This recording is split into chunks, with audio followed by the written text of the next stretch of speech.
It's 4 o'clock on a Monday, and you know what that means. It's time for another exciting episode of Taxi TV Live.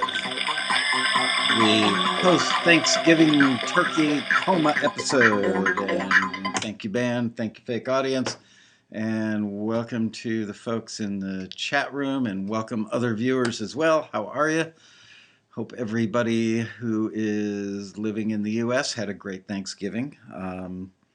Felt a little bit like Forrest Gump last night because it was our last little bit of turkey left on the carcass, and I made a stir fry with it.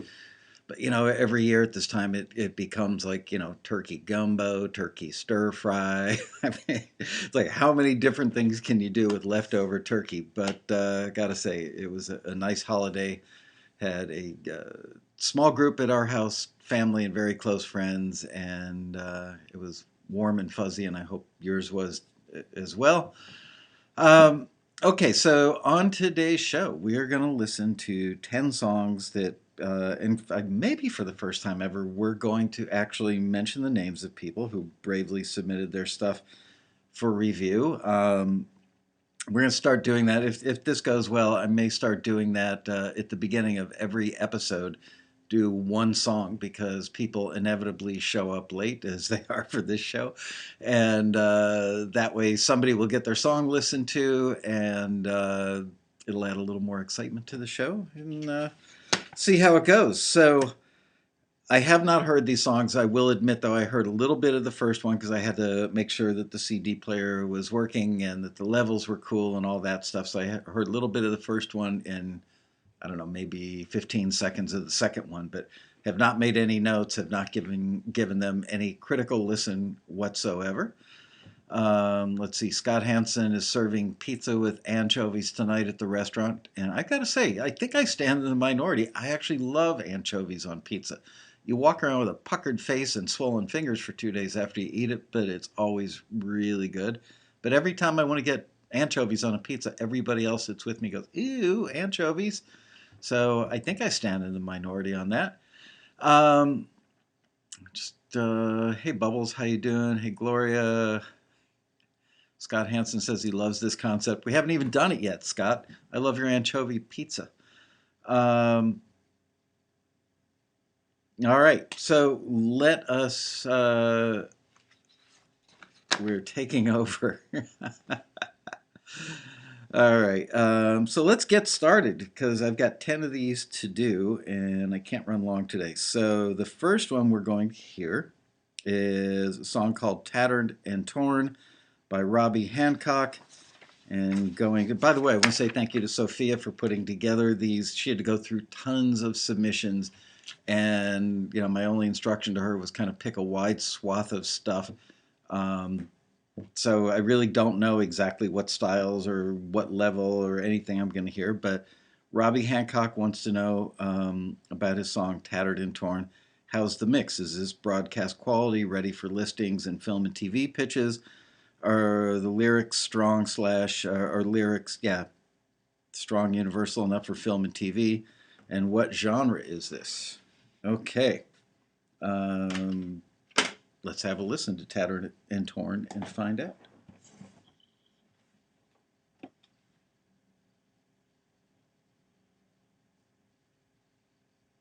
I try to keep this faith alive, lost in my own bones, like an old flag still flying, tattered and torn.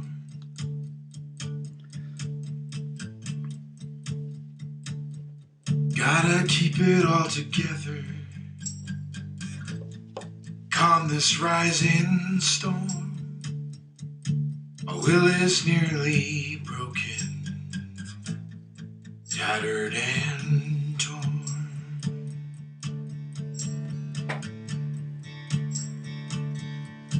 I get this growing feeling, I know I'll be alright. Make it through the day, I'll be strong, with my head held high. Battle that I'm waging fighting on my own. Gotta be brave, keep moving on, tattered and torn.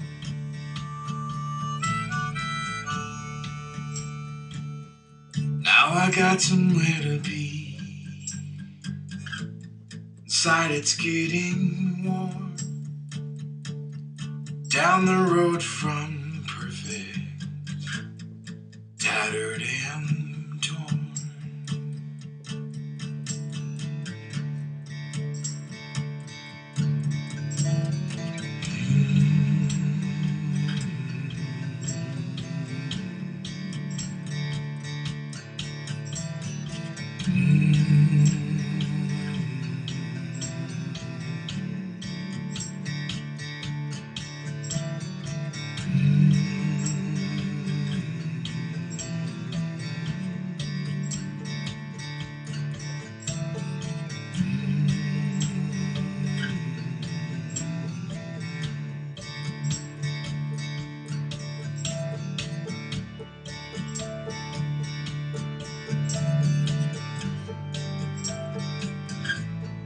Tattered and torn.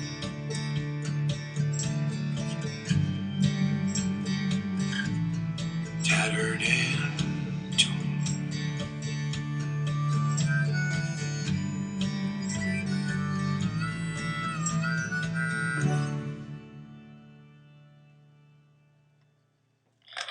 Yeah. I realized as I was listening to this going, holy crap, it's just flying by so quickly. And I had all these thoughts and couldn't write them down fast enough. So they're short, disorganized, and probably not enough feedback, but I've got some. So Robbie wanted to know how's the mix, and overall, I'd say fine. Is it broadcast quality? Yeah, absolutely. It was clear. It sounded well balanced. Um, there's nothing in it that I would say was, a bad balance, bad recording quality, none of that stuff. So on that score, it was all good. I love the sound of your vocal. I don't know if that's you singing, Robbie, or somebody else singing, but whoever sang it. I love the texture and the tone of the vocal, um, and the recording of the vocal. I mean, it sounds like very present up close to the mic and kind of measured and somber, which sounds appropriate for the nature of the song and the lyric and the vibe you're trying to do. Um, Dan Lowe says definitely one of those end of the show moments for film and TV. Absolutely. Really, really good for a montage. Um, so, thoughts that I had of things that maybe could be improved. I mean, overall, I liked it a lot. And I hate to put a number on it, but it's pretty darn close to being ready to go. But there are thoughts that I had. And so, I want to tell you about the thoughts. Um, Torn and Tattered. The vocal, although I absolutely love the quality, the sonic quality of the vocal, the texture of it, the recording of it, it doesn't sound like he's emotionally torn and tattered enough, whoever the vocalist is. And I'm looking really quick to see. Robbie says, that's him. Nice. Really, really, really good job. Um, Anyway, yeah, Martin Frog says, I wish you'd really go for it on the vocal, pour in more soul. That's what it was. The vocal started at the perfect place emotionally, texturally, all that stuff, but it needed to become more down and out, more torn and tattered, just to go with the whole nature of the song more quickly.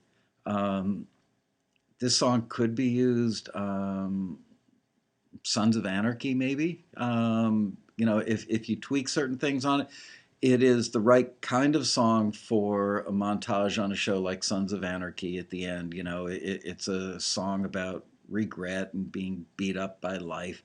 And the lyrics seemed universal enough to get that across. But the vocal delivery didn't sound torn and tattered enough. I hate to sound like a broken record on that, but if it just sounded like the vocalist was just more beat up, it would have worked better. I really liked, I think it was an organ, maybe a B3 that came in. I made a note at around a minute, a little after a minute.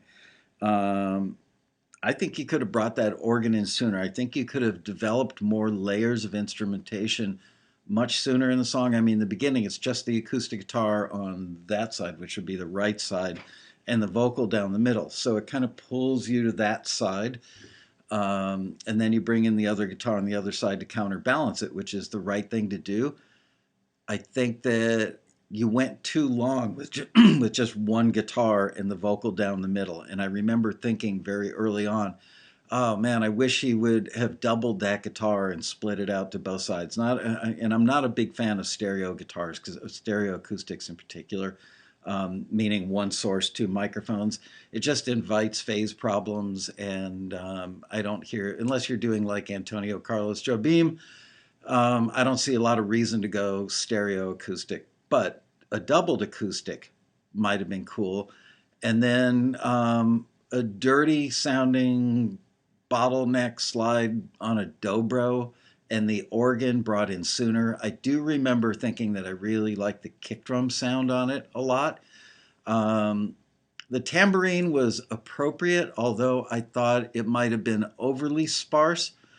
And if I remember correctly in the beginning, it just happened like over there somewhere and kind of counterbalanced the guitar, but it was so infrequent that it wasn't there enough. So I would have tried maybe more tambourine beats. Would have also maybe experimented with a really long, wet reverb on the tambourine, which is a little corny and could have been a little dated, but the rest of the song is very present and up close, and you feel like you're sitting next to this guy who's singing about being torn and tattered, and he's like right there. So maybe if the tambourine were out there somewhere else, it would add a little depth to it, but it's the kind of thing I wouldn't know until I heard it and say, yeah, good idea or not a good idea. Let's see if I had any other questions. Are lyrics strong enough, universal enough for film and TV? Yeah, they are. And what genre is this?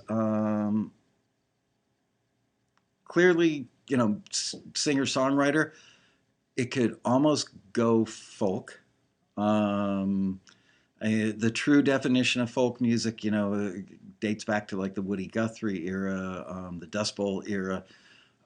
So I'm basing my opinion that it could go folk based on, imagine somebody sitting on the back of a pickup truck in the Dust Bowl era, looking torn and tattered. It could go that direction. I think generically in today's market, people would probably call it singer-songwriter.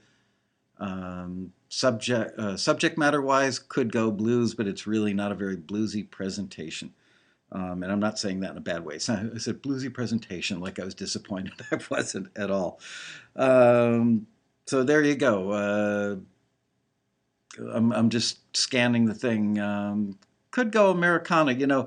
I can't say that I'm a legit expert on Americana. I had Rick Menk on the show, who is probably a world-class expert. He's one of our screeners, and he's like a world-class expert on Americana. And if you really look up what Americana really is, by definition, most of what the world thinks Americana is under today's definition, I think, it strays a little bit from the true definition. If I remember correctly, it's probably been 2.5 years since I had him on the show, and I learned a lot on that episode. True Americana isn't just the sound, it's a subject matter. And again, it's like kind of like folk, is about traditional folk music that dates back to the Woody Guthrie era. It was about life in America, or not necessarily America, but life, just everyday life, and the struggles of families and the struggles of individuals, the struggles of people as a whole. Whereas Americana is more like, Americana art. What's the famous painting, the husband and wife with the pitchfork? Jackson Pollock, I think, did that. It's a classic Americana style painting. The same holds true for Americana music. So I don't know. Enough expert. I'm not expert enough to know if this would be qualified as Americana. Um, Pedro Costa says Canadiana plus one. That's funny. Yeah, you know what? Fun Song says I could hear the boss, Bruce Springsteen, doing this. Absolutely. Now think to yourself, what would Bruce have done with this that would have made it more tattered and torn? That's the overarching thing that it was missing. But again, pretty darn good.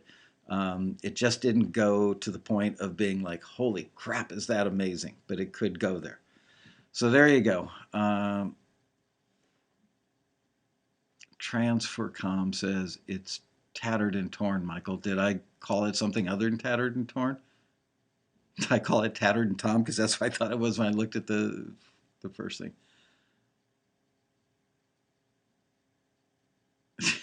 Matt Vanderbilt says he just realized I'm not wearing a button-up shirt with a colored T-shirt underneath. No, but I do have a colored T-shirt under my sweater. It's chilly here in LA. Anyway, really good job, Robbie. And yeah, that is very close to being film and TV worthy. You could probably get it used as is, but I think you could take it to a higher level and get it used more frequently. So there you go. Next one is a song called No Time to Say Goodbye. And it is from Diane Rideus. I hope I'm not ruining her name. Ridaeus. No Time to Say Goodbye. And she says, hi, I'm pretty new and wondering if this evokes enough emotion. Sadness was the target for this piano acoustic instrumental. So let's have a listen and find out. This again is called No Time to Say Goodbye.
I want to finish writing down my thoughts, so I'm not going to look at the chat room for me because I don't want to be influenced. But I will say if Diane is watching, and I hope she is, because why else would she submit? Overall, pretty darn good. So don't go away, Diane. I'll be back with some thoughts for you.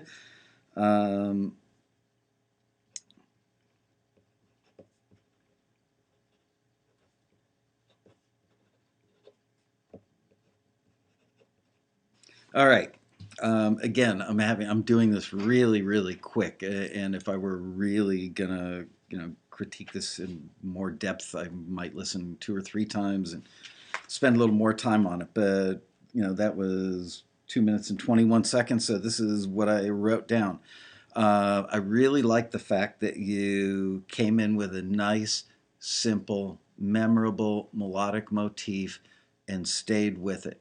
You didn't give us a lot of scene changes, which is a good thing. So many people will compose a piece that goes through all these different changes, and it's like each section would be right for a different type of scene in a TV show or movie. This was one thing, and it stayed there, and I really, really like that and appreciate that about this piece. Um, it didn't sound, yes, it evokes emotion, but it could have evoked more emotion. That was in answer to your question. You were wondering if it evokes enough emotion. I think it did. It was emotionally evocative, but could have been more so. Sadness was the target for this piano acoustic instrumental. It's a little sad. It's also almost kind of contemplative, like wondering what the future is going to bring. I'm a little sad and I'm kind of wondering what the future is going to bring. So it fell a little bit short of making me cry.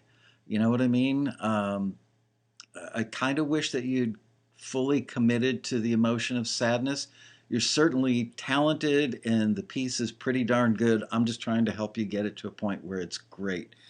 So with if sad is what you're going for, it was somewhat sad, but not like, oh man, I wish I hadn't gone to this movie, or I wish the people sitting next to me in the movie weren't watching me, a grown man, wipe tears from my eyes because I'm much too macho for that. This is somewhat short of heartbreakingly sad, but has some sadness to it. And at times where I remember thinking, that phrase is a little wistful, or that choice of melody, usually at the end of a phrase, went a little bit towards wistfully hopeful. It's like something sad just happened, but is there something good that's about to happen? Can I be hopeful about the future? So again, on its own, if I didn't have the question, does this evoke enough emotion, and sadness was the target, I would say if you were looking for something that was somewhat sad and also brought in the emotions of being a little wistful about the sadness and hoping for a better future or something more hopeful, on the horizon, it accomplished that. But if you're going for true sadness, something that would just make people cry their brains out. I think that you could accomplish that by looking at how the melody resolves at the end of some of the phrases. And also, I noticed there's some strings in there. They're just hints of it, which is fine. The strings, I made a note, strings didn't sound quite real enough. And frankly, if you're going for really sad, maybe a cello might have helped create a mood of more or deeper sadness. So that's that. And I want to play the very end. The very end.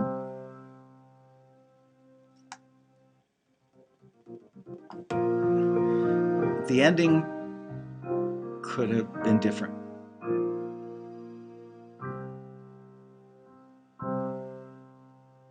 The ta-dum at the end was almost a ta-dum.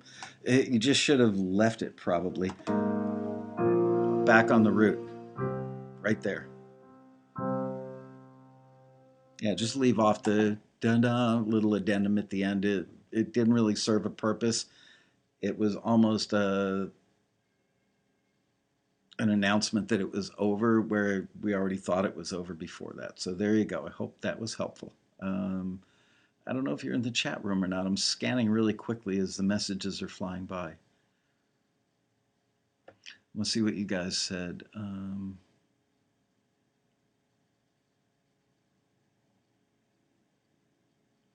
Yeah, maybe the ending melody phrase notes could have gone down instead of up. Yes, that's pretty much what I'm referring to on how I would have resolved it. By going up, it's a little hopeful. By going down, it's darker, sadder, more depressing. Um, Luke Tron says definitely cello and strings in the mid register. Um, Mary Band says cellos are the saddest instrument on the planet.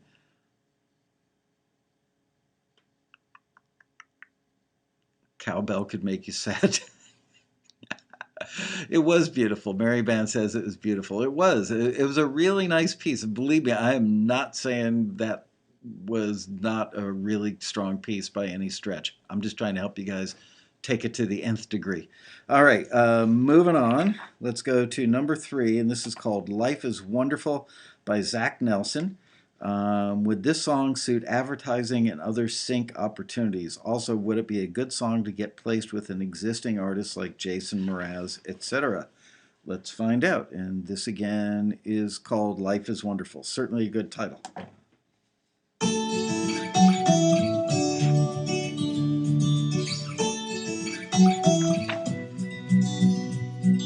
If I had 1,000 tongues. I've heard this before somewhere. I just heard this. I'm sorry to stop it. I will play it in its entirety. But I can't remember if somebody on the staff brought this to me, if there was. I think there was some stuff that was getting forwarded to somebody that I know in the industry that I brought in the listing and they wanted to double check the forwards with me. And this was in that batch, something like that. And I remember thinking, am I nuts? And again, this is not a criticism, but does anybody, what song does this sound like melodically?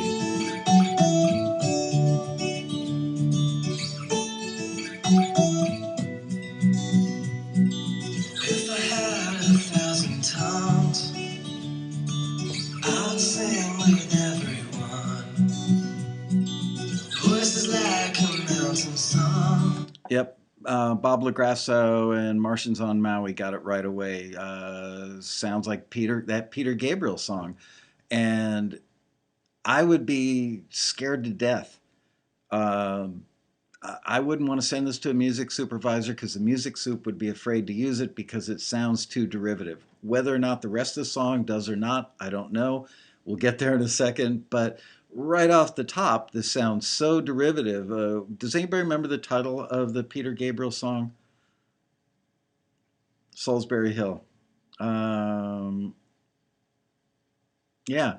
Okay. So anyway, let's listen now in its entirety. Sorry to stop it twice there, but that was just definitely worth noting.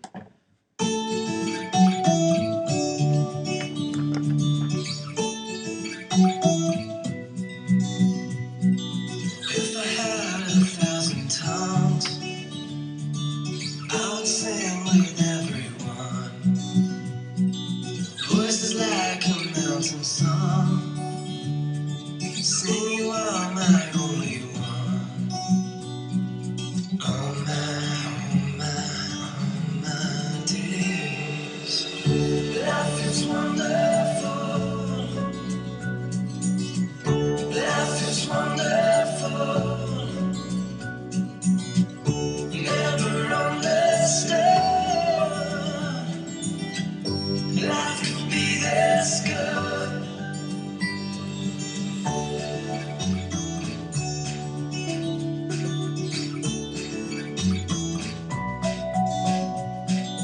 I would launch 1,000 ships just to be about your lips.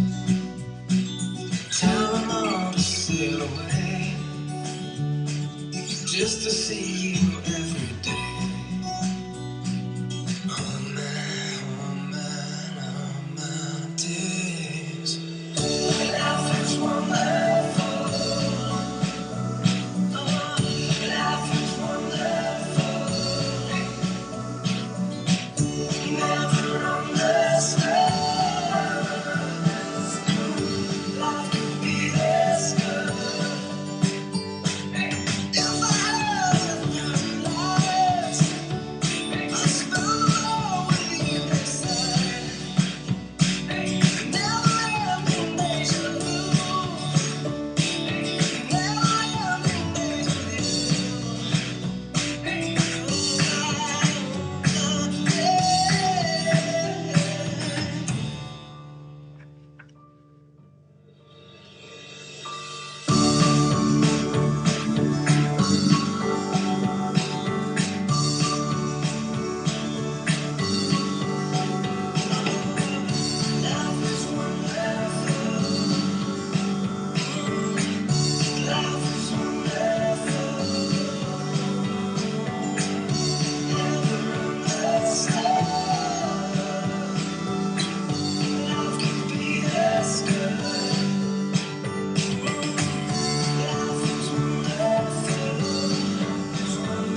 First, let me say that it's a great piece of music. This was from Zach Nelson. Zach, I hope you're watching the show and in the chat room. Better be, damn it, if you send in music.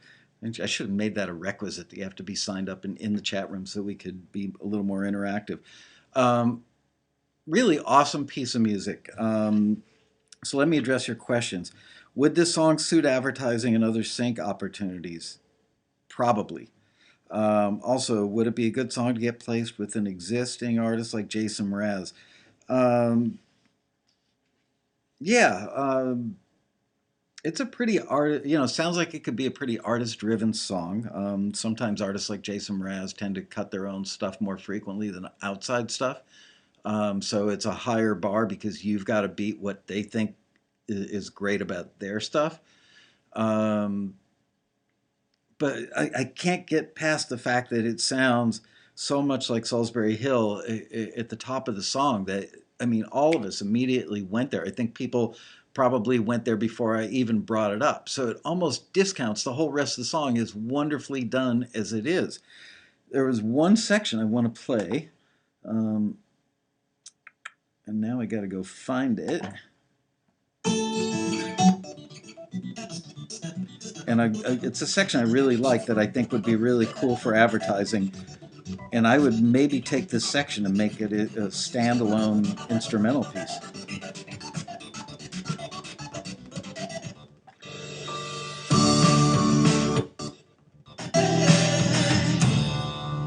Right here, I think.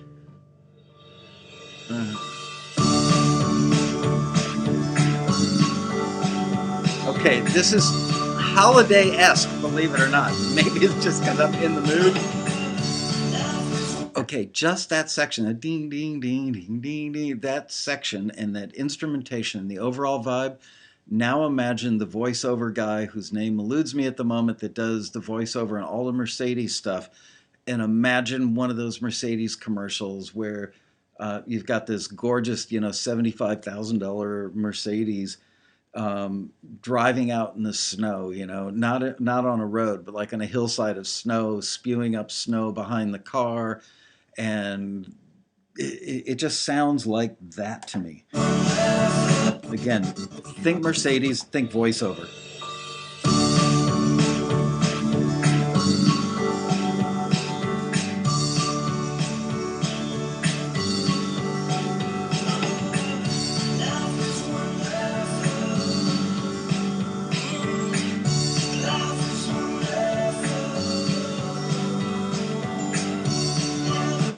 This is really, really, really, really good. And yes, put it this way, we need to get past that opening melodic thing that sounds so derivative of Peter Gabriel, um, and concentrate on that piece of this. And you could almost get away with making that. You could definitely get away with, not get away with, you would definitely be smart to go with that section, that melody, that mood, that emotion. That is Life is Wonderful. And that is a very saleable mood and emotion for commercial stuff. So I would just take that section and build around it. Um, and somebody somewhere, Mint Music says shopping with the family or at Macy's. Yep, it could work for that. It could work for the whole Mercedes car and snow holiday thing. I'm getting a lot of, yep, definitely, Michael. I hear it, Michael. Santa at the wheel. um, Luke Truan says, I also do voiceover. I can relate. Um, could be used for any type of commercial. I don't know about that, but for a lot of, yeah. Anyway, I don't know if you're, watching the show. I certainly hope so, Zach Nelson. If you're watching the show, let me know. Hit us with, because I don't know. I see screen names, so I don't know.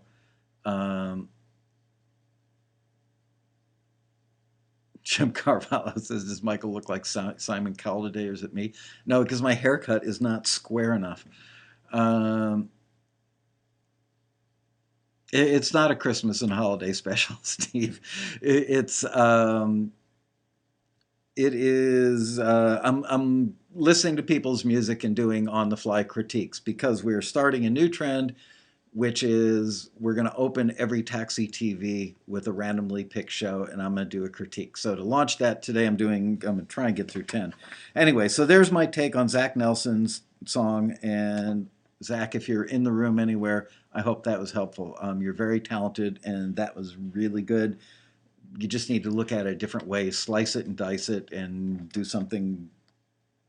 Take that one section and make that your thing, and get rid of the Peter Gabriel thing, unless somebody's looking for Peter Gabriel or Genesis sound-alikes. That other piece is just too dangerously close. All right, moving on to number 4. This is called Pretty Little Thing. It's by Jeffrey Allen. Is it current sounding for gritty blues / alt rock? Let's find out.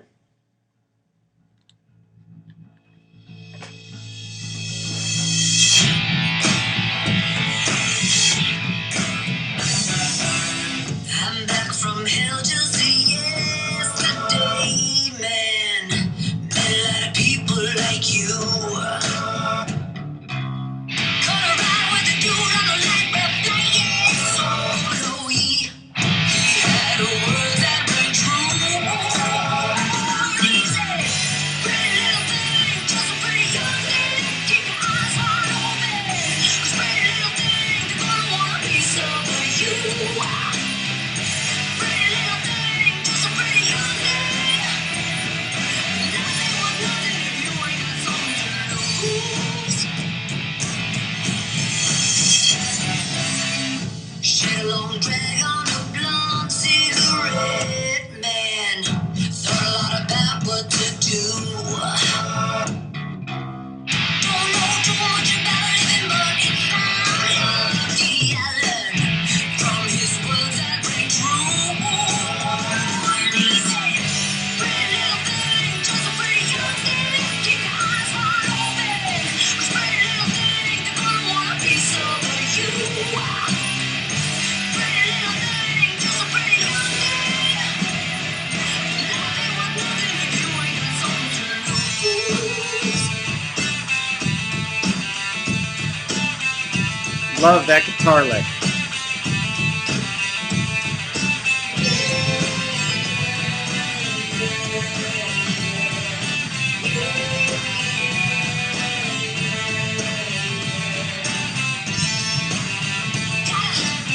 Gotta get yourself something.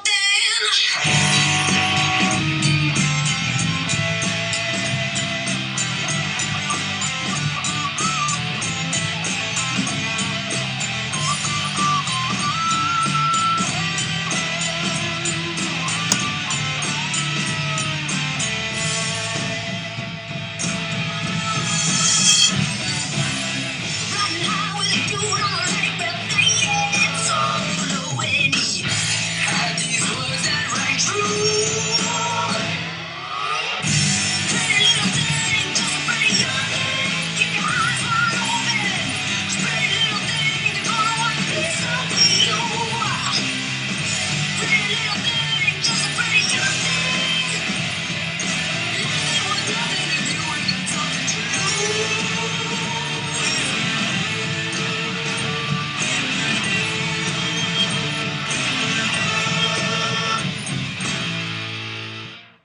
Woo! Love that one. Did I see something scroll by that it's Casey's birthday? Are you finally as old as I am, old man? Anyway, happy birthday, Casey. If that was your excuse for leaving, I forgive you, okay? Wow. That song, Jeff, are you in the room? Jeffrey Allen, are you in the chat room? And if so, what the heck is your name? Because I've not seen Jeffrey Allen.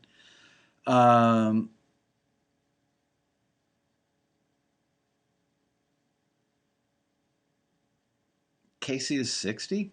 Wow, he is my age then, officially.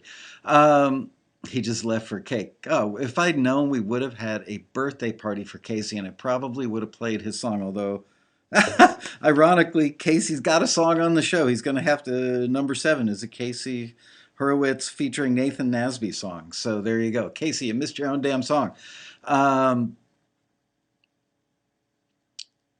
where's Jeffrey Allen? I can't believe people submit and then don't hang out to find out. Anyway, I thought this was really, really good. I got to go back to the top. I want to point out when we talk about a guitar hook or anything hooky in a song other than the main hook in the chorus nowadays, on records, on stuff for film and TV, on just about everything, everybody wants hooks all along the way. It's no longer good enough to have like a B plus or A minus verse and then an A plus chorus. They want you to have points of interest that draw you in, draw the listener in, and keep you glued to the song every inch of the way. And this guitar lick right up front does that.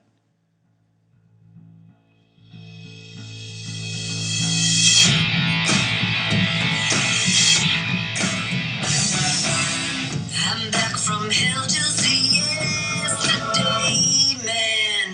Met a lot of people like you. Caught a ride with the dude on the light web playing solo. He had words that were true. He said, pretty little thing, just a pretty young thing. Where's the guitar lick? Cause pretty little thing, they're gonna wanna be some of you. Pretty little thing, just a pretty young thing. Nothing was nothing if you ain't got something to lose. Shed a long drag on the blonde. Where is that guitar lick? Man, thought a lot about what to do. Don't know too much about In the middle. it, but if I love the island from his words that ring true. He said, pretty little thing, just a pretty young thing. Keep your eyes wide open. Cause pretty little thing, they're gonna wanna be some of you. Pretty little thing, just a pretty young thing. Nothing was nothing if you ain't got something to lose. Right there.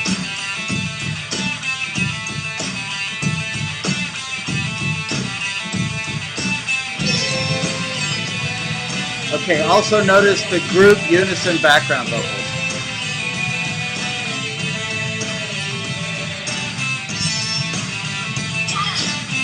Gotta get yourself something.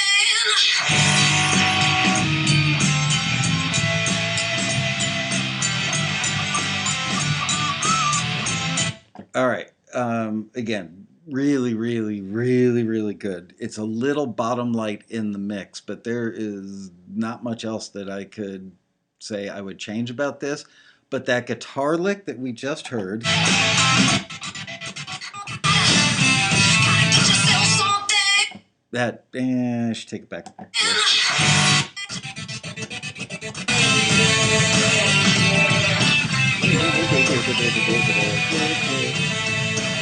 I might have started the song out with that lick because it's such a great hook in and of itself that if you had that up front, boom, and then bring it in to the verse.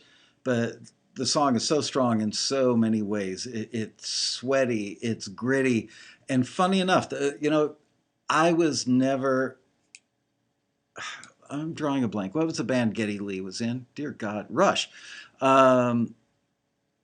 Believe it or not, yeah, taxi screeners, Russell, taxi screeners actually do listen to your songs twice. It's really hard to do a critique and not listen twice, especially for the S listing. So just know that. A lot of times they'll spend like 10 minutes going back and forth in sections. Anyway, I was never a big fan of Rush. Respected them, but never went out and bought a record, but yet always enjoyed hearing them on the radio. Geddy Lee's voice always grated, like grated cheese on me a little bit, but I loved his attitude. And this has that same thing going on, and I'm not calling this grating. It's in a surprising register and a surprisingly unique texture, but the way you're singing it, this is Jeffrey Allen, the way you're singing it with this song works so incredibly well. I mean, you can just see the leather pants and the sweaty guy singing it. Tons of attitude.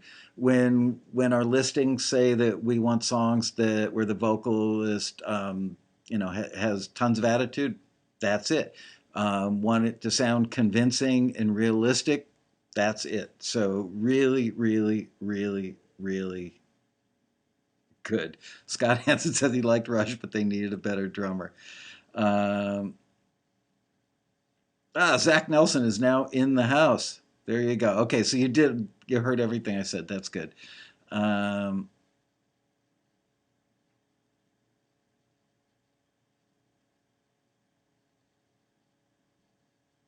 yeah, don't worry about it. People making audio comments. Look, I'm playing it through speakers, so I can talk over it into the microphone.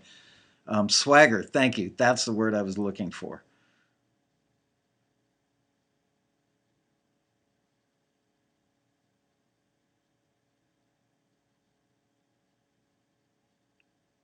Jazz stand, sweaty leather pants, too much information. Okay, so anyway, just thought that was great, and I'm not sure. I would not go with the fade up at the beginning of the song, the fade in. Um, it makes it hard to use for film and TV. Let them be the deciders if they're going to fade something into a scene, fade it up.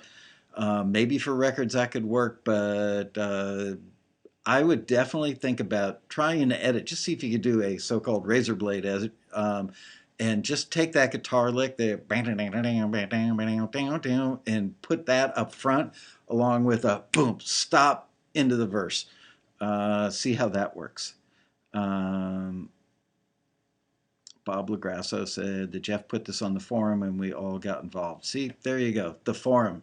It's a great community, very helpful people, and I swear, using the forum makes everybody better.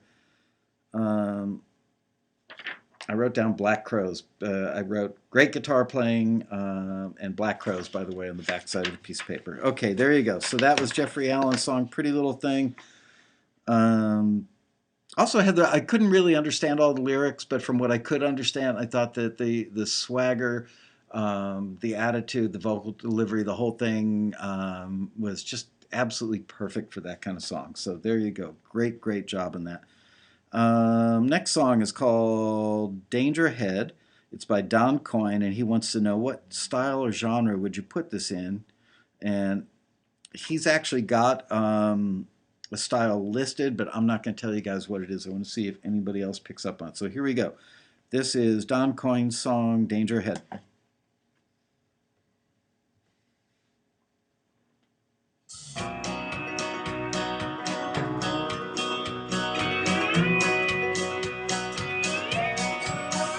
Well, I guess you could say I'm a partying guy.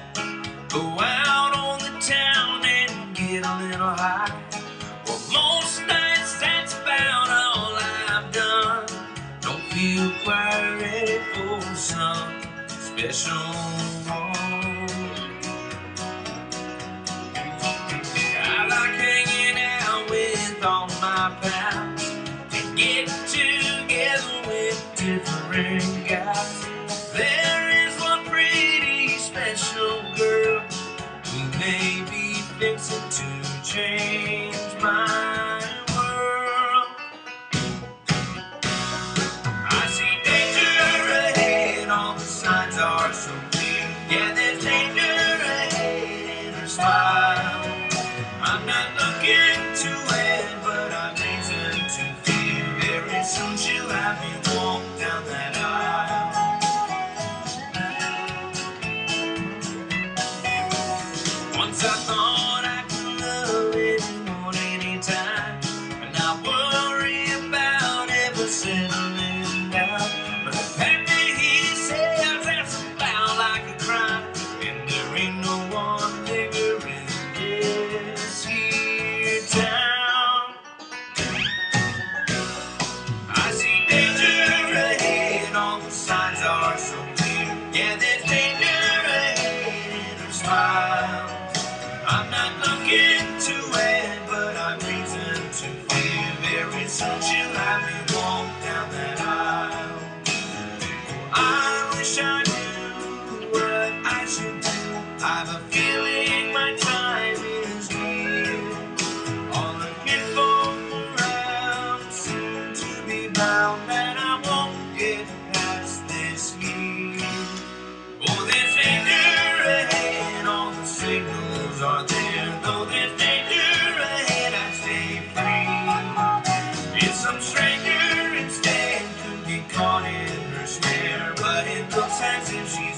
set on me.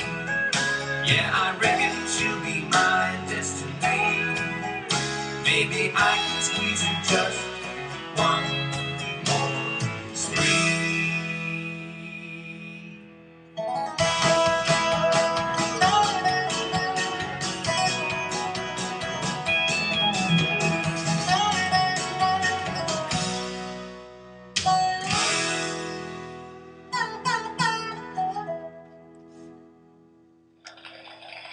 All right, that was fun. And that was Don Coyne's song Danger Ahead. And Don wanted to know what style or genre would I put this in. And he said is actually newgrass. And I would say it's kind of newgrass, although I can't claim to be a legit expert on newgrass. But, um, frankly, because of the lyric, it's almost a novelty song with a country or newgrass influence or sound. I don't know that. Again, I'm not that expert, but I don't know that anybody who is in the genre of newgrass or an expert in newgrass would say it's legitimately straight up newgrass. Um, I mean, it's got all the elements. I'm kind of going through a list of the instrumentation in there. I mean, it's got a shuffle with brushes, I think. It's got a banjo. It's got a dobro slide. I think there's a pedal steel in there. Can't remember now. So, um, anyway, yeah, it's definitely it's one of the grasses. There you go. But it's really a novelty song, and I don't know, um, Don, if you're in the room or not. But what would you want to do with this? Because if you were going to pitch it for film and TV, which could almost happen, although I normally wouldn't advise pitching novelty stuff for film and TV, but anytime you got a song about danger ahead, with a marriage that's going to go bad, there's got to be some comedy somewhere that could at least use the chorus for that. Um, and then as I was getting hopeful about kind of zeroing in on where it should be, you had that tempo change at the end, which is it's not like I've never heard that done before, but that would kill it for film and TV. And yes, they could edit around it, but it's just it felt unnecessary. What the song really is a really good artist song for your record, for your band, for you to put out on your CD. Works great for that. But it's not quite pitchable for film and TV in its current form. It's not quite cuttable in its current form by other artists, and it's not quite country, and it's not quite newgrass. Um, but it is novelty, and the slide whistle or penny whistle, whatever you call it, in there certainly made it more so. So I'm curious, did you guys agree with what I said? Do you have anything that you want to add to it? Um, it was fun. I mean, that was the overarching. I think I said that when I stopped the CD. The overarching vibe of that song is that was a lot of fun to listen to. It was pretty darn good.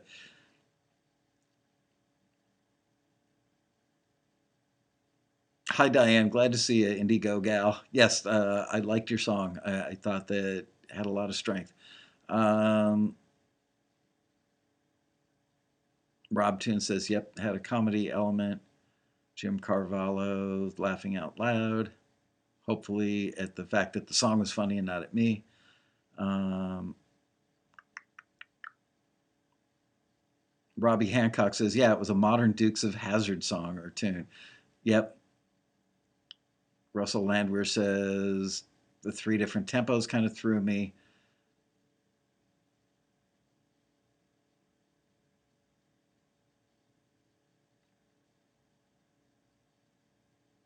DS going, oh, that's Don. Hey, Don, how are you? Sounds difficult to place in its current form, but there are elements of it. I would take the lyric and the idea of the song and the chorus and the story, and I would have one tempo and maybe strip it down a little bit, make it a. Let's go back and just listen to little pieces of it really quickly. It's busy. I don't. If you want to do it for film and TV, This is fine.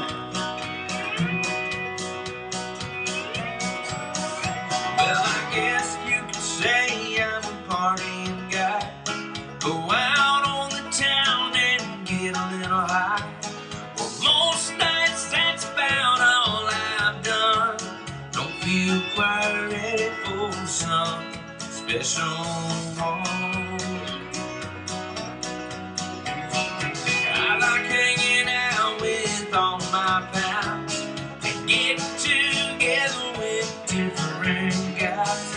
There is one pretty special girl who may be fixing to change my world. I see danger ahead, all the signs are so clear. Yeah, there's danger ahead in her smile. I'm not looking to win, but I'm reason to. Rhythmically, that goes to a weird place there. I understand it, and it's cool, and it's well executed, and the drummer's doing a really good job, but it breaks it up too much and takes you out of the song a little bit. Very soon she'll have me walk down that aisle. Casey's back. Somebody texted him and said they're playing your song, dude. We are soon. Anyway, so yeah, overall, I like it. I like the story that the lyric is telling. It may be too much of a story for film and TV because it might conflict with the script, but I do remember when I heard the chorus vocal, chorus lyric, thinking, yeah, you could use that in the right context in film and TV, but it's not a slam dunk. We got a need for this everyday kind of pitch. It's once every couple of years somebody might be able to use something like that. So, but overall, again, all this stuff is pretty darn good. It's kind of like the Road Rally where everything we listen to sounds like pretty darn good. All right. Believe me, it wasn't always that way. Moving on to song number 6. And yes, Casey, I hope you enjoyed your cake. Welcome back. Happy birthday, you old dude like me. Your song is up next. The one right before it is from Rich Trevor. It's called Set You Free.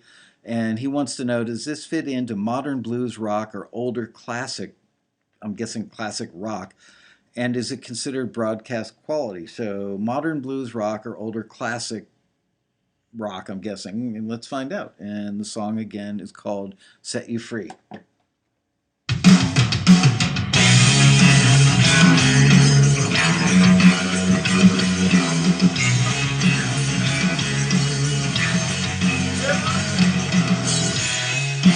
Here you are, the way you've been. You're a rising star, don't go so far. And I don't know if you can see the light above is gonna set you free. Oh yeah, it's gonna set you free. Just let me be. It's gonna set you free. Just let it. Now here he comes in a long black car. Words are spoken, it's gonna take you far. Now I don't know if he can see the light above is gonna set you free. Yeah, it's gonna set you free. Just let me be. It's gonna set you free. Let it breathe now.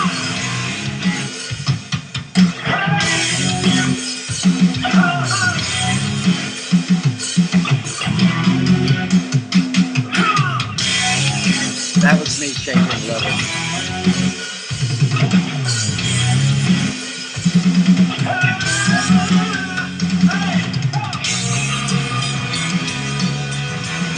It's gonna set you free. Just let it be.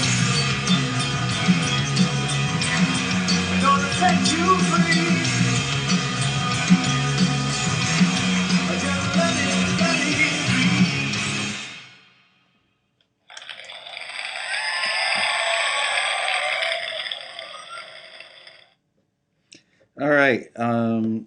Again, another one that falls in the category of certainly not bad, and not that far away from being really strong. As far as the genre goes, I mean, this one's arguable, but the first thing I wrote down was acid rock. Very Hendrix influence. I think we all agreed. I saw somebody, um, several people had Hendrix. They had other people that they suggested as well. Deep Purple, modern Deep Purple. Lenny Kravitz meets Hendrix for sure. So yeah, I think many of us agreed that there was definitely some Hendrix in there. Certainly of the classic rock era.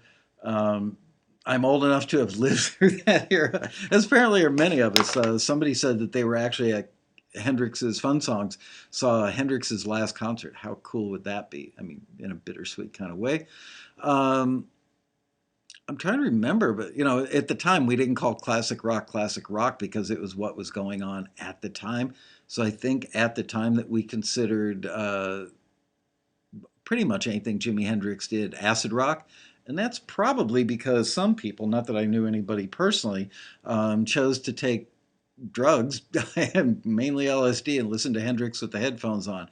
Like I said, I would never ever do that myself, but I'm sure somebody did. Um, so it kind of falls under the acid rock thing. Not really true psychedelia. Doesn't have some of the qualities that psychedelic rock has. But one thing that I did notice, the mix. First of all, right off the beginning, in the very very front of the song, it's not very locked in.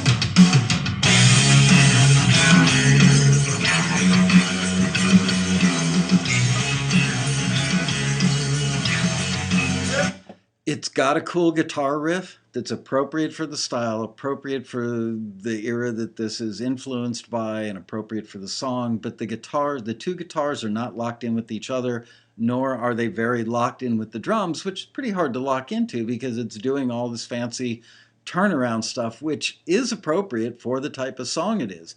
I think it just needs to be better executed. Not a bad idea. It just needs to be tighter, and that's the difference between making a demo and making a record. If I were producing this back in the day, I never would have let that go to a record. It certainly would have told me in rehearsals, we need to be super careful if we're going to go for that riff and go for the drums, being that busy with that pretty complex turnaround, which, by the way, the tom tom sounded really good in that. It would have to be perfectly executed and work really hard on making sure that the bass and the kick were up louder than they were in that mix so that you feel more of a groove with it, okay? Um, Bass drum's a bit boomy, shorten the kick drum notes, tone down a wee bit, block the guitars, and it should fall in the pocket. Yeah, so pretty cool song. I liked it. We are seeing more and more listings that want to harken back to an era.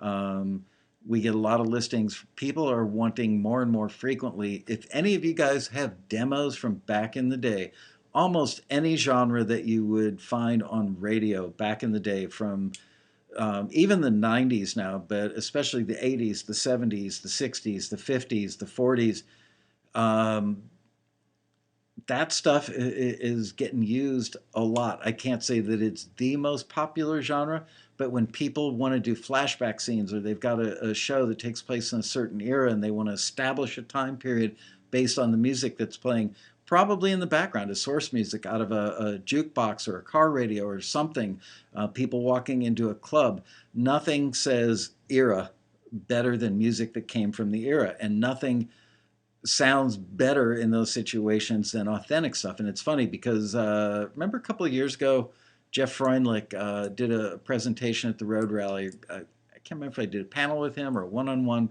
In any case, we played stuff that was really super well executed, modern stuff that was made to sound old, like it was from, let's say, the 60s. And then we played a piece that was a less good song, probably done like on a 4-track or 8-track back in the day, but that one really transported you back to the era much better than the modern piece did that was made to sound old. So people want that stuff. We've got some members that have made some really nice money on demos that were done on TAC 33, what were they called? 3324s? I don't remember. Anyway, the TAC 4 track. Okay, moving on to the birthday boy now. Casey Hurwitz featuring Nathan Nasby. The song is called Conflicted Life. No specific questions except how it would work for film and TV in general. So let's have at it for Mr. Birthday Boy. Happy birthday to you.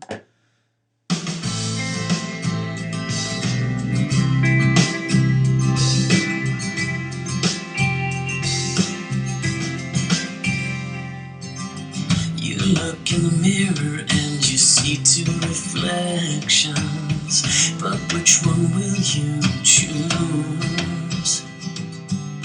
You know I'm the one who's really in your heart. I should be right there next to you. You fall into the cracks between love and real life, while standing on the borderline. The battle rages on, your thoughts keep racing on. Every single breath you take has pain. Safety is so inviting, but not that exciting. You can't live this away. Conflicted life.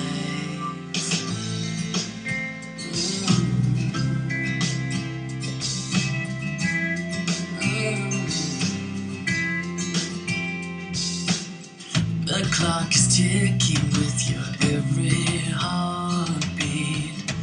Life's too short, I think you know,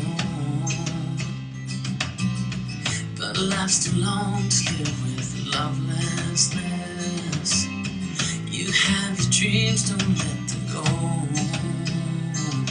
You fall into the cracks between love and real life, while standing on the borderline. The battle rages on, your thoughts keep racing on. Every single breath you take has pain. Safety is so inviting, but not that exciting. You can't live this way. Can you let me walk away? Is that the price you wanna pay? And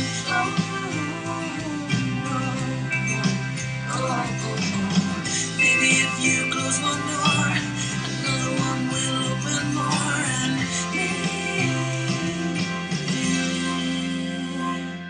you fall into the cracks between love and real life, while standing on the borderline. The battle rages on, your thoughts keep racing on. Every single breath you take has pain. Safety is so inviting, but not that exciting. You can't live this way. Conflicted life.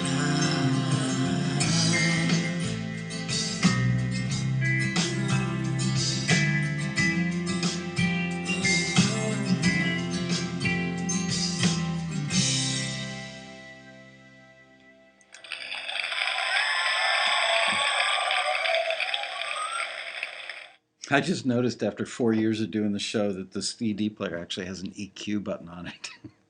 Oh well. Happy birthday. For your birthday, I am giving you honesty because I love you.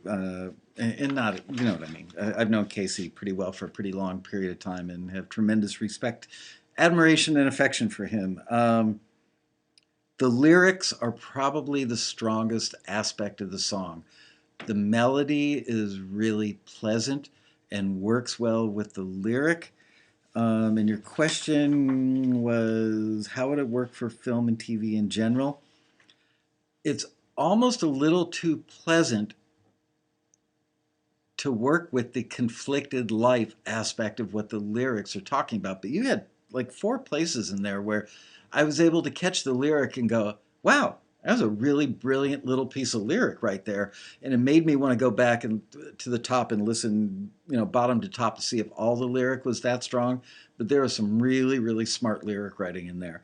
I love the sound of Nathan's voice. The pre-chorus on two occasions caught my attention, and I thought to myself, that section of the song makes it get a little wimpy. And then I wanted to come out of that stronger in the chorus with more balls. If it's about a conflicted life, I want to hear commitment um, to that thought. I want to hear some pain because of that conflicted life, and it's almost too sweet and too pleasant to really be about a conflicted life. I don't hear enough pain in the delivery, although I like Nathan's vocal on it. I hope that makes sense. Let's see, what else did I write down? Vocal delivery needs more heart, more conviction. Oh, I was trying to think, as I often do. One of the best ways to judge a song quickly is to, at least in the context of film and TV, is try and imagine a scene that it would work in. I'm becoming a fan of the TV show The Affair, which is on HBO Sunday nights after the newsroom. And there's a series. Obviously, it's about a man and a woman. Could be a woman and a man having an affair. Could be a couple of men having an affair. Doesn't matter what their gender is. The point is, they they they have a conflicted life.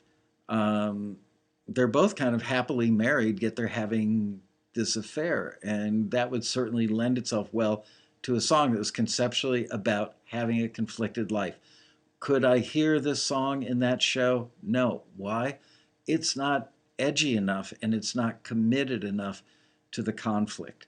There's not enough heart behind the pain that shows the conflict. And I hope that that makes sense. Um,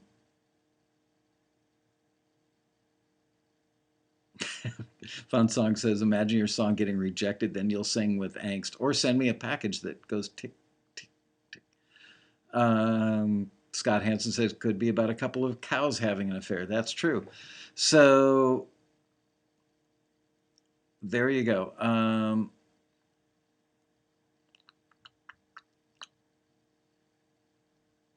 I'm scanning the thing to see. Casey says, thanks for the feedback. You're welcome.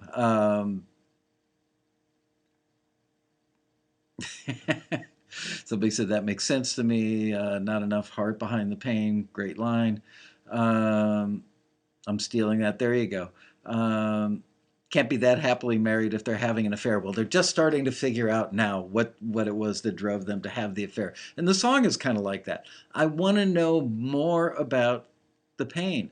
I want to hear it. I want to feel it. I want to know more about it. But like I said, the strong suit of that song, absolutely, Casey, is the lyric. And if you want to email me the lyric, I would like to see it just to see how you've progressed over the years.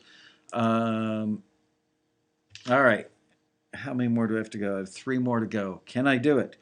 All right. The next song is Justin Stretch. He sent a song called Christmas Day. Hi, Michael. Not had a lot of luck with this Christmas song. I thought it was okay. What could I do to make it more commercial? What Justin didn't tell us is, haven't had a lot of luck pitching it through Taxi. Were you pitching it for film and TV? Were you pitching it for other artists to cut? I need a little more information, but let's find out just kind of generically. Justin Stretch's song, Christmas Day.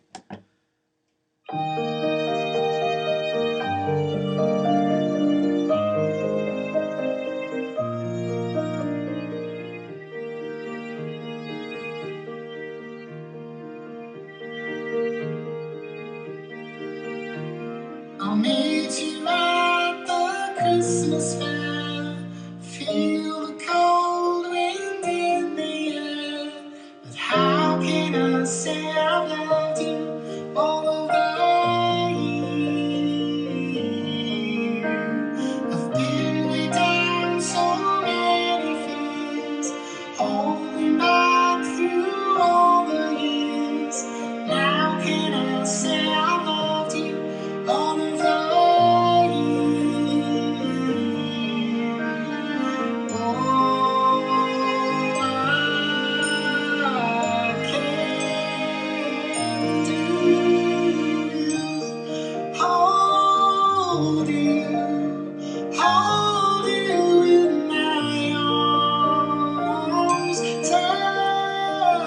you, that I'll keep you safe from harm. Please believe it when you hear me say that I'll be by your side on Christmas Day.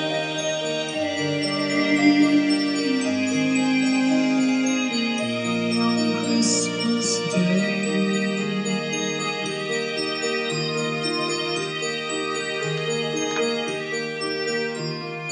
Lights are shining all around, snow is falling on the ground. But how can I show I've loved you all of the year? It's cold is standing in the snow, so walking home I'll let you know just how much I loved you all of the year. Won't you come to hold me in your arms? Tell me that you'll keep me safe from harm. And I'll believe it when I hear you say you'll be with me, come what may. 'Cause you'll be by my side on Christmas Day.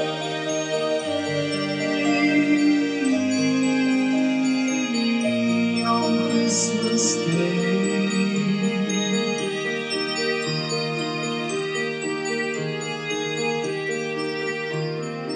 You've been singing Christmas choir. Here we sit beside the fire. Now can I say I've loved you all of the year?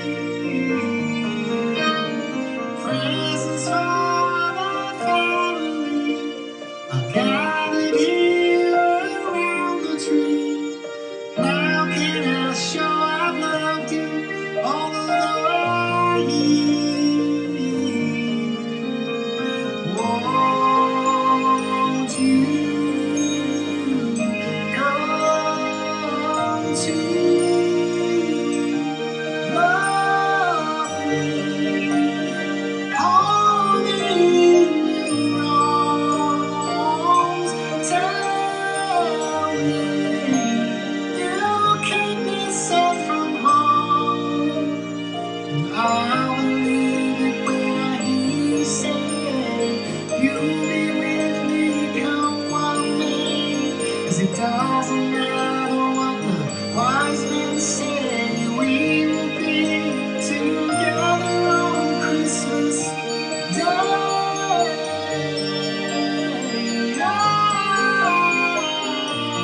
On Christmas Day.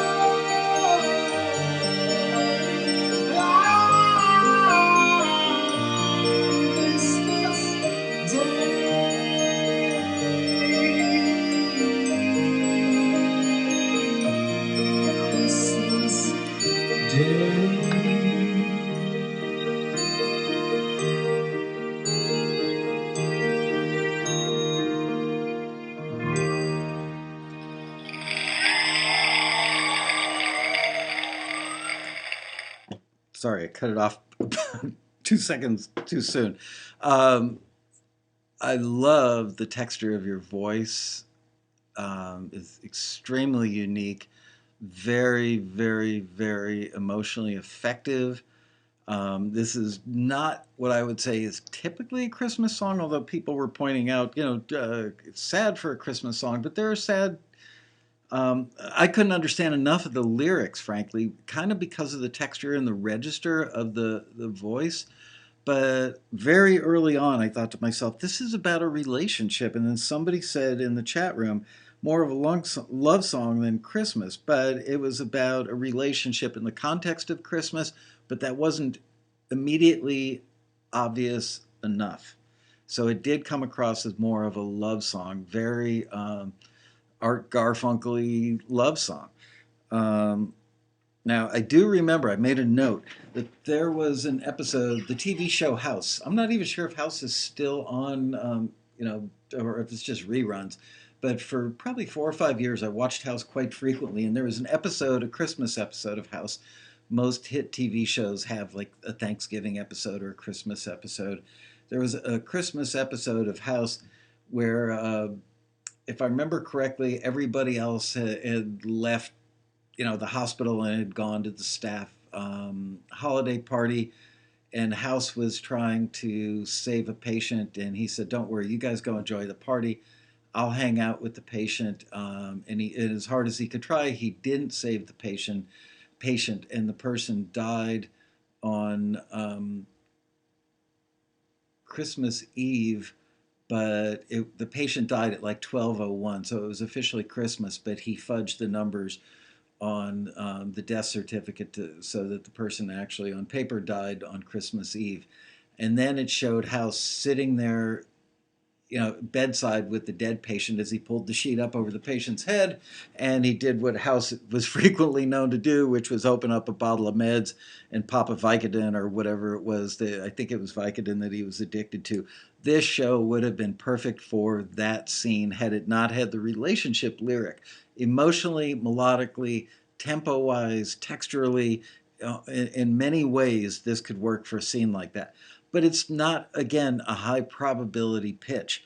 The fact that it's about you or the protagonist in the song being in a relationship and how that's reflected in the context of Christmas, it makes it a tougher pitch. Not a bad song, melodically, really pretty, really, I don't know, there is a sense of you're getting a warm blanket of love wrapped around you in this song. So it conveys that really well. One other note, two other notes about technical issues, and I don't mean technical as in wires. I couldn't tell if it was a cello in a high register or a viola in a low register, but fairly early on in the song, that was competing so much with the voice that the voice was in a pretty high register. I think it was a cello in a high register, and the voice and the stringed instrument were just wrestling with each other for attention, and I could not make out the lyric. Sometimes I couldn't even make out which one was doing what. So check that out. You may want to drop whatever, I think it's a cello part, you may want to drop that down an octave to get it away from the vocal. I think that would be easier than changing the vocal, and you would lose the Art Garfunkelness. I may be the first person in the history of mankind to ever say Garfunkelness.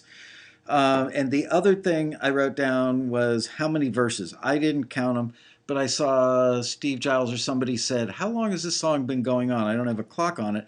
I didn't either, but I remember at 3 minutes and change. The song went on for over 5 minutes. It's just too long, and I think it might have like 4 verses in it. There's got to be a faster way to say what it is that you're saying.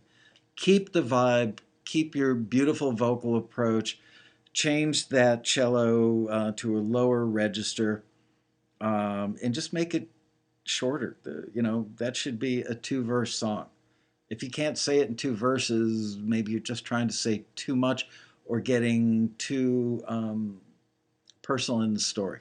So there you go. I hope that was helpful, Justin Stretch. Next one is Dave Renzen, and this is called Scala. Great title. If in fact this is a ska-like song, that is a great title for film and TV pitches.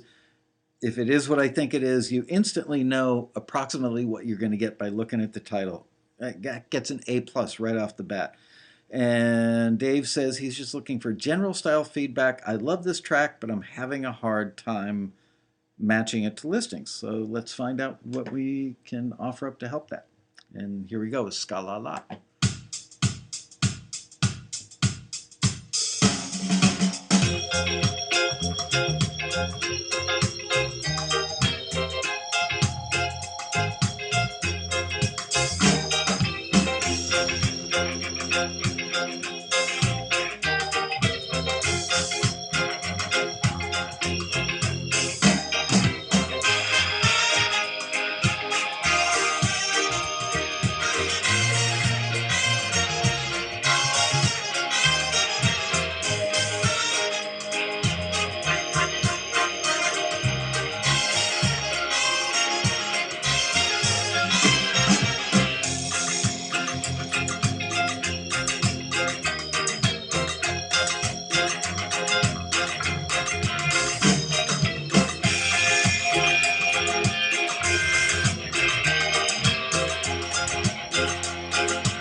That was fun. I liked it. It needs some help. I've got some suggestions. Uh, First of all, I had a brainstorm on the title. If you did a Christmas version of this, a Christmas ska song, somebody's going to steal this. Go ahead, steal this idea. But actually, I think it should be Dave Renzen should steal this idea because he came up with the basis for it. Scala la la la, a Christmas ska song called Scala la la la la la la la. Um, this is two types of things competing with each other, which I think it's a really cool hybrid that you pulled off, but it makes it tougher as a pitch for film and TV because people don't have a whole lot of imagination, and they might be afraid to take the risk. What it is it's the USC marching band from Fleetwood Mac's song Tusk, um, doing a marching band horn arrangement over a ska rhythm, but the whole thing is just hurt by that frickin', and I almost used the F word, the frickin' organ sound is just way too dominant. And I don't mean necessarily, although it's probably true, not just in the volume in the mix, but it's just these whole note pads that are like going on forever. And this would be a really good song. I can't remember. I know we've talked about this at the Road Rally. We've probably talked about it numerous times on Taxi TV. How you can make your mix sound so much better by arranging your parts wisely. This would have been much better instead of the turn that damn thing off organ. Would have been much better using a rhythmic organ part where you're actually just doing little ska stabs. Um, Use the organ. First of all, you need a better organ sound. That just did not sound real ska. I used to live in Miami and worked. I actually worked for 2 days, I believe, with Bob Marley and the Wailers when they came to Miami to work on something.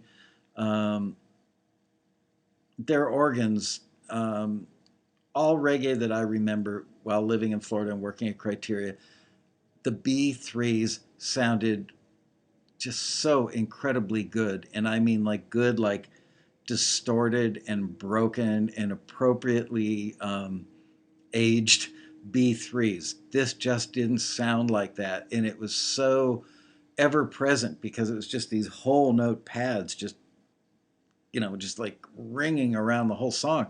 It just killed the arrangement. So just take that out of your mix. I think that you could probably do a couple different versions of this. First of all, just do one without the horn parts in it. Um, it's happy. It feels good. There are probably scenes that you could use that with. I have to go back and listen to something. Sorry, but I'm trying to.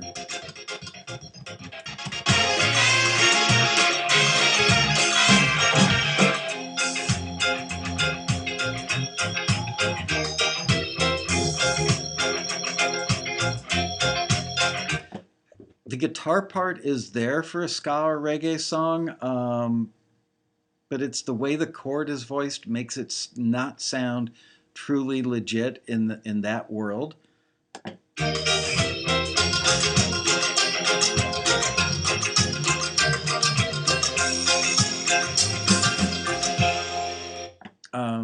I can't tell. Are there timbales in there? Real timbales would be awesome. Some sticks on the side of the timbale shells themselves would be cool. Um, it's fun. It's bubbly. It's perky. It's a lot of fun. I just watched the movie Let's Be Cops over the weekend. We actually ran some listings for that. We ended up not getting anything in the movie, but we did run some listings. I think they were looking for Cholo Latin music. There were a couple scenes with some, kind of badass gang members, and our stuff didn't make it in there. But there's a scene. I hope I'm not confusing this with something else I saw recently, but they take a guy and dress him up to look like a Jamaican guy, and it's comedic because he's supposed to be a kind of a badass guy, and he's not looking badass enough, and they put this metal, like grill work on his teeth. The guy who is the authentic badass takes the stuff out of his mouth, and it's like dripping saliva, and he puts it in the other guy's mouth. And I hope I'm not confusing this with another movie.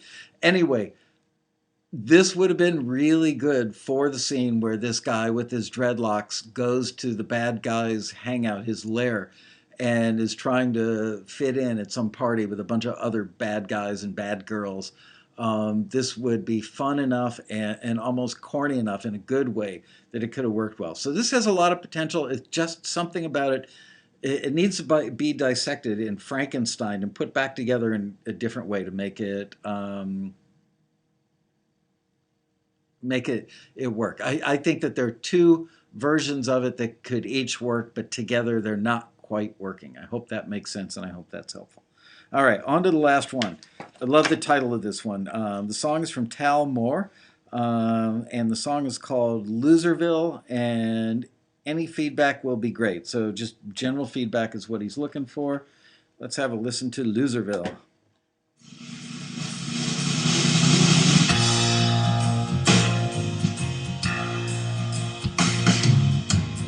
All the people you face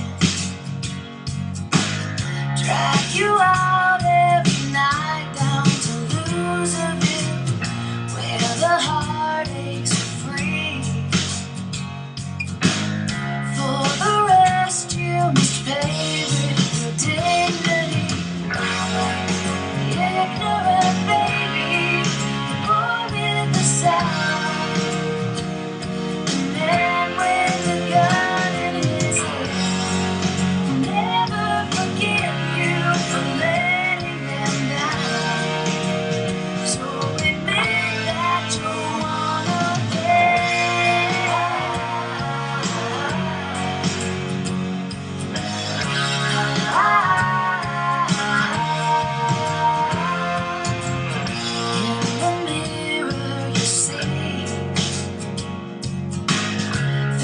Shift like the reels of a slot machine that was rigged not to win. That's the way life plays out here in Loserville. Ignorant baby, born in the South. The man with a gun in his hand will never forgive you for letting him down. So admit that you're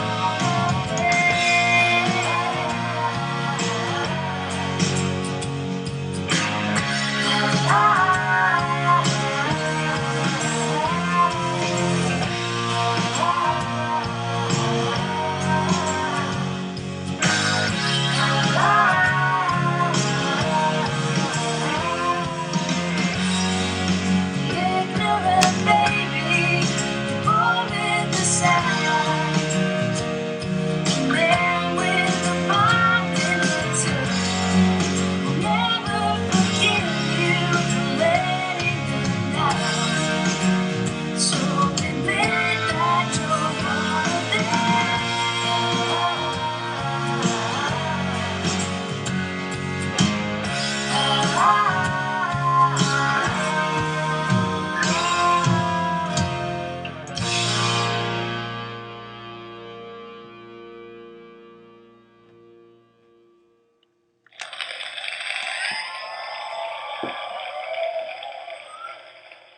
That song has a ton of potential and is very, very close. I want to hear more, but it actually felt short. Yeah, it was 2 minutes, well, not too short, but 2 minutes and 50 seconds long. It's rare that I want to hear something go longer. That could have gone longer. I don't think I heard a bridge in there. I could be nuts. I want to go back and listen to it sonically. I think. Oh, come on. I use this thing so I don't have to screw around with iTunes. It's actually being a little uncooperative. For the rest cost you must pay with your dignity. Ignorant baby. I want to hear a slight bit more kick and bass in the mix. Just a I mean, I'm literally talking 2 or 3 dB. Let me tell you.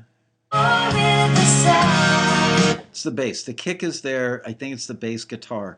Needs to be up just a smidge. Tex really gotta love that vocal. I don't know who it is that's singing, but whoever she is, she's got a special and unique and memorable voice. That's the kind of vocal that everybody in the industry is looking for every time they're doing anything. Is like, let me hear a vocal like that. It's funny. I haven't heard from my friends Jen and Scott Smith in a while. They were Taxi members forever. And used to look so forward to seeing them at the Road Rally every year there in LA, and I'm having lunch with them on Saturday. Jennifer Smith has that kind of vocal. So whoever that is singing, I wouldn't be surprised if Tal said, "Oh, that is Jen Smith singing on this song." Sounds so incredibly like her. It's a grown-up song. It's really well crafted. It's really unique. I don't really know enough about what's going on.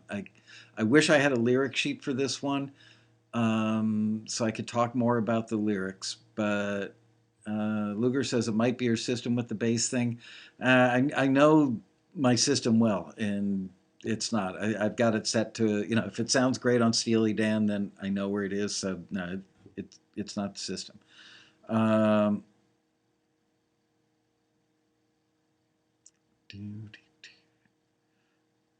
Vocals seem to duck a bit at different points. I would agree with that. There were times where it got my attention. The sound was so captivating about her, with her vocal, and I want to know lyrically what she was talking about, so I could see that if her vocal delivery matched what the song lyric was about.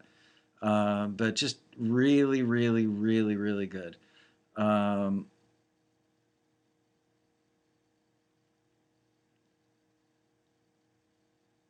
Yeah, everybody's just loving it. So I don't have much advice for you, other if you're looking for general feedback. Yeah,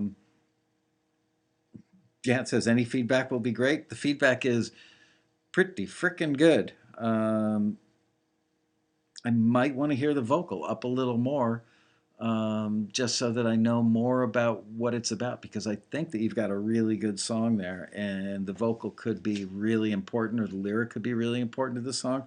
So I want to know more. Well, that is it, guys. I've gone on longer than most shows, but I did get through 10 today. Happy birthday again to Casey. Happy birthday. And thank you guys for being here and sharing this experiment with me. And remember, I'm going to try and do this every show from now on. We will start out with one song at the beginning of the show and do a critique. And every week, Sophia will remind you guys. We'll remind you in the emails that go out. We'll remind you on Facebook and probably on Twitter to submit your stuff, and we will do a review every week. And with that, I bid you adieu. Happy post-Thanksgiving, and we will see you next week for another exciting episode of Taxi TV Live. Bye-bye.